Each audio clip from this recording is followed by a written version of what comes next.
Well, it's been my privilege to be asked to introduce our guest speaker today. And before I introduce him, I'd like to call your attention to our honor guard, our firing squad. These men are all veterans. They're members of the American Legion. They all volunteer for this honor guard duty. And in over a year's time, they'll do 2 to 250 funerals for deceased veterans each year. Sometimes as many as 5 a day. They do a great job. I'd like to give them a round of applause.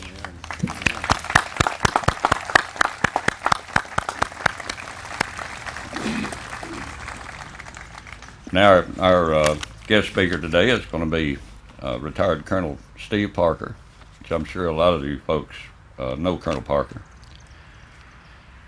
He logged over 5,000 hours of flying time in 5 different aircraft. He's had combat experience during the Vietnam War, the 1973 Arab-Israeli War, Grenada, the Persian Gulf War, and Bosnia. During his military career, he commanded 4 different Air Force organizations and traveled to 93 countries. In addition to his aviation time, he has over 10 years' experience working internationally significant issues with NATO, the United Nations, and many embassies around the globe. After retirement from the U.S. Air Force, he served as executive director of the Aviation Museum of Kentucky, 2000-2004. He was appointed deputy commissioner of the Kentucky Department of Aviation for the period 2004 to 2010. Today, he is a client liaison for aviation with Intran, a multidisciplinary consulting firm. Since 2000, he has been a public speaking instructor at the University of Kentucky.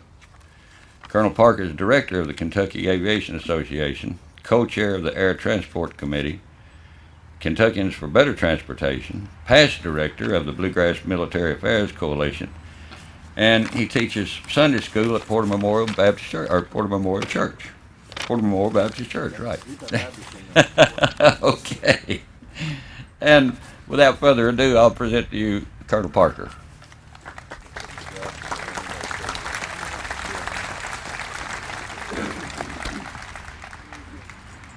Good morning.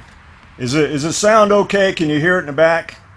Not that there's going to be a whole lot of value from me coming, but I want to honor these amazing Americans who paid the ultimate price for this great nation. I want to make sure you can hear it. Can everybody hear all right? No. If you can't hear it, it doesn't matter. Is that better? Can you hear? All right, I'm going to talk real loud. When I came up here, someone said, boy, you must be hot in that suit and tie today. And my first thought was, well, yeah, it is a little warm, but think about the young Americans that are ending their day in Afghanistan and Iraq, eating their meals in a foxhole in the back of a Humvee and gosh knows where. I think I can suffer a little bit in this suit and tie. What do you think? Yeah. I want to say Tom Baker from BMAC, Bluegrass Military Affairs Coalition, is the one that invited me to come here. It's obvious that they exhausted all good speakers and I was the only one left. Tom is not here today. He's out of town in Georgia on a family event, but I want you to know that the Bluegrass Military Affairs Coalition, some of you are directors, some of you are involved. They do amazing things every day in our community. They're getting ready to go statewide to honor those that are serving now, those that have served in the past, and the families that need help. So if you're interested as an individual or a business to get involved in helping, the Bluegrass Military Affairs Coalition will be a wonderful way for you to do that. You can contact Tom Baker or Kim at Baker Communications. You can contact me. We'll tell you exactly how to do that.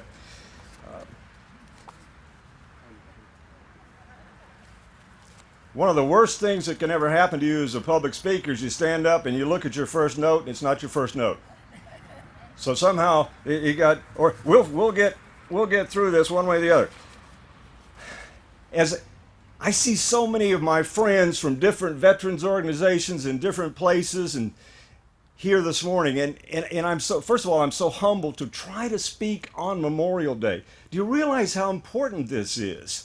This is such an important day, and I'm afraid I'm going to miss the mark. I don't want you to go home saying, I want to say something that'll mean something to you. If you've lost someone in one of our wars, I want to say something significant. I'm afraid I'll miss the mark. So please understand, I take this responsibility very solemnly, and I'm concerned. This is a special day.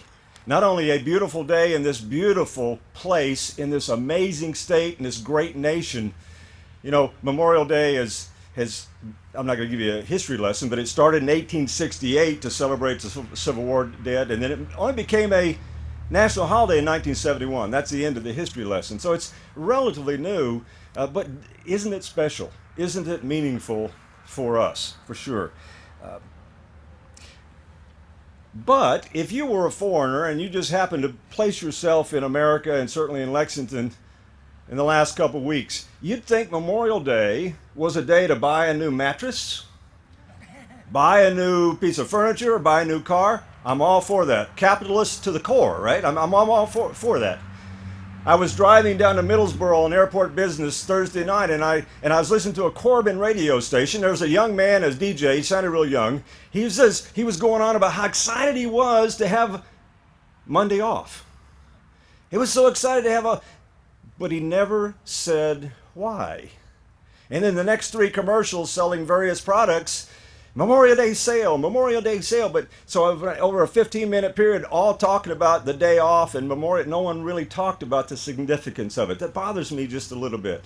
Right? Does it trouble you just a little? Okay. Just another day off.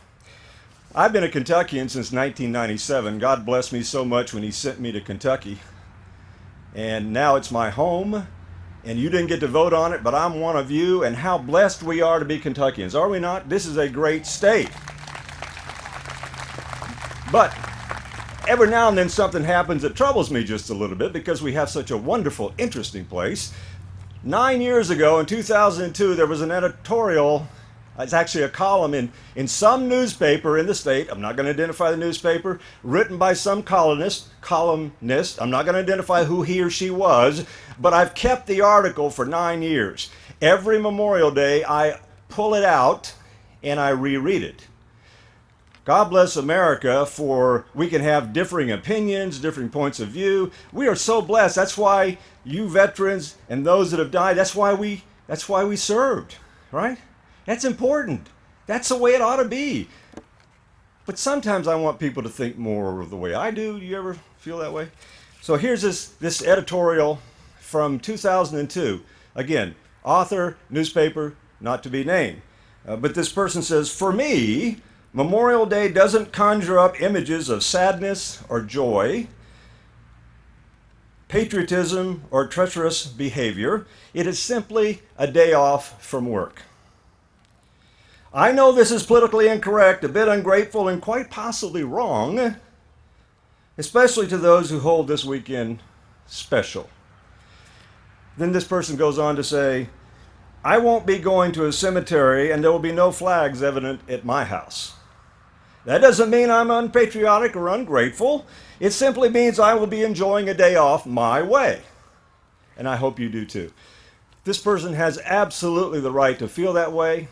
And we all defend that right, don't we?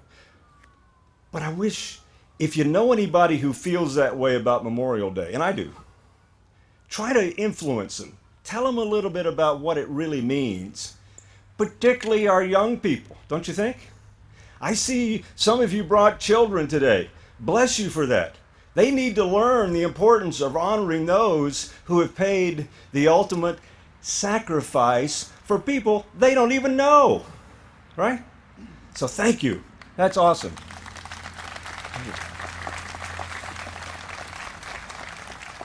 Thank you to my brother for starting the clapping over there. Thank you very much. I appreciate that. It doesn't happen very often. I have an aunt who lives in Florida, and 2 weeks ago, she sent me a list of Memorial Day cartoons, animations, very appropriate for this holiday. And I've seen them several times. They've been going around for years, but one of them really grabbed me more than it ever has. Here's the scene in this cartoon. There's an old veteran. He's got his American Legion hat on. VFW hat, and he's probably the grandfather. And there's a teenager standing next to him, typical teenager, pants hanging down, and iPhone or iPad or whatever that is in each ear, and they're standing in front of a grave of an American soldier. And the grandfather says to the grandson, "Now let me introduce you to a real American Idol." Doesn't that mean a lot? Today we're so focused on Dancing with the Stars and American Idol and all these other. My daughter's 24 years old, recent college graduate. I guarantee you, if you ask her today who her hero is, as much as I'd like for her to say, "Why, my father, of course," she would probably say Bono of U2, right? Well, if you ask me, a 62-year-old marginal veteran, who my heroes are, 3 categories come to mind. And the people in these 3 categories don't need to do anything to earn my total praise and respect. They are my heroes. The first category, of course, is those who have paid the ultimate sacrifice for their country, right? No questions asked. Heroes. Second category, POWs and MIAs. No questions. No doubts. And a third category, of course, are World War II vets. And I always do this. If you've heard me talk anywhere about anything, I always do this. How many World War II vets do we have here now? I can't say stand up because some of you are standing. Can you just raise your hands stand up if you're sitting? World War II vets.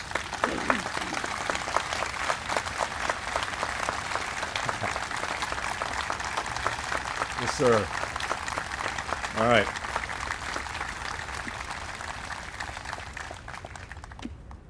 Good to see you again, my friend. One of America's greatest World War II fighter pilots sitting right there. You want to hear stories about strafing trains in France and that sort of stuff? There's a man. But World War II vets. I spent almost 30 years of my life doing stuff here and there, and I compare what I did in 3 decades to what you did in 4 years. I got nothing. You are awesome. World War II, they're the ones that went through the Great Depression. They saved the world, and then they rebuilt the world. How awesome is that? Yes, thank you.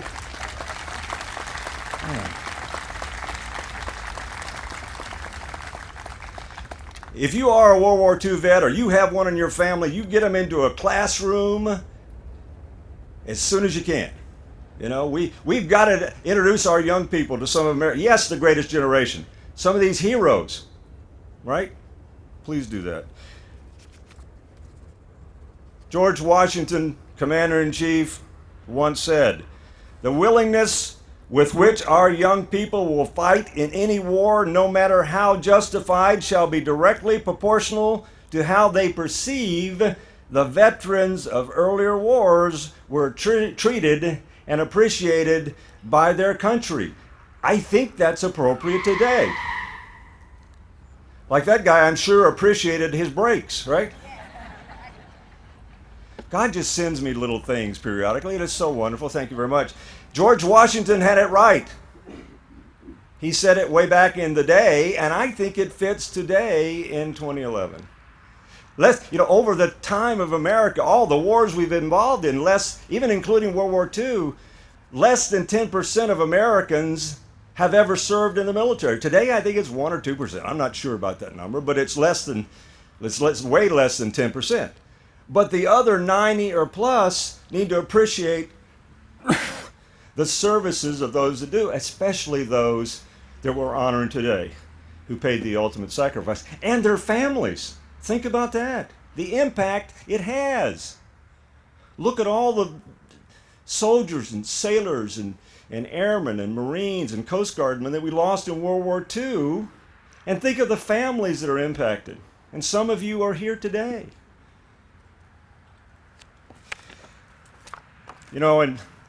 In my almost 30 years of flying airplanes around the world for the Air Force, I had the pleasure of visiting, I'm sorry to say, only 3 American cemeteries in foreign countries.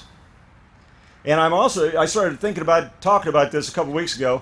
And I've mentioned to a few other people, it's amazing to me how many people don't even know we have American cemeteries in other countries. And I said, well, I didn't really know exactly how many, so I looked it up on the internet, found a number, it's got to be true, found it on the internet. How many do you think? Anybody know? How many American cemeteries do we have outside the United States? 24. 24. I've personally visited, and those 24 cemeteries are the final resting place for 125,000 Americans. Now, the vast preponderance of those are World War I and World War II, of course, with some others here and there. But 125,000 final resting place in a foreign nation. I went to the one in Luxembourg. Anybody been there? Who famous is buried there? General Patton. Exactly right. An amazingly somber place. Not as beautiful, of course, as this amazing cemetery, but it's beautiful. I went to the one in Cambridge, England. In Cambridge, 3,800 American dead are buried there, and there's a monument for over 5,000 missing in Cambridge, England. A couple famous people buried there: Glenn Miller, the orchestra leader, who was over entertaining and his plane crashed, and Joseph Kennedy, the brother of JFK. And then the third one that I visited was in Manila. This was amazing. The American Cemetery in Manila in the Philippines is the largest of them all. 17,000 World War II dead are buried there at that cemetery. 17,000. In that one cemetery, 28 Medal of Honor winners are buried. Can you imagine that? 17,000, 28 Medal of Honor winners in one cemetery. So it's, other places, the cemeteries outside the United States: Italy, Belgium, France. How many are in France? Anybody have any idea? 11. 11 national American military cemeteries in France alone. Holland, Tunisia, Panama, Mexico, that makes up the balance. If you ever get a chance, go there. And I can remember standing each time in front of those graves. Certainly it happens here, but something was so special about standing in front of an American grave in a foreign country. And as I would stand there and read the name and the date and the home state, it was like a Private Ryan, Saving Private Ryan. How come I can't say that? Saving Private Ryan moment for me every time. Remember the scene at the end when he's there in front of the grave and he's thanking those that died so he could live, and he's got his children and grandchildren behind him. None of that would happen if they hadn't got him out of there. I'm standing in front of these graves in Luxembourg, in England, and in the Philippines, and I'm looking at these names and I'm going, who are you? I want to know who you are. You died for me, and you don't even know me. What was your favorite movie? What was your favorite food? Who was your first girlfriend or boyfriend? I need to know you. You did so much for me. We're here today in this great nation, in this great state. I went to worship wherever I wanted to worship yesterday. I can go to work wherever I want tomorrow. I can feel however I want to feel about political issues. Well, it's because people died to give me that right, and to stand in front of their grave. Who are you? I want to know. I get a chill when I think about that. Do you? That is so special. Calvin Coolidge, you might remember him, or maybe not. Some of our high school kids go, Coolidge? I don't know. The nation which forgets its defenders will itself be forgotten. Cal wasn't known for a lot of good things probably, but boy, he nailed that.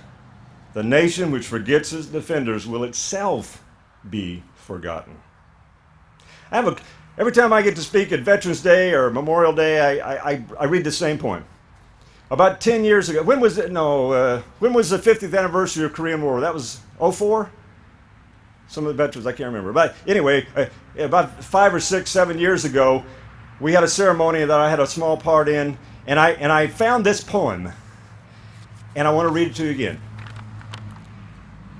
It's called "Freedom is Not Free." You've heard it, right? That's okay. We're going to hear it again. I watched the flag pass by one day. It fluttered in the breeze. A young Marine saluted it, and he stood at ease. I looked at him in uniform, so young, so tall, so proud, with hair cut square and eyes alert. He'd stand out in any crowd.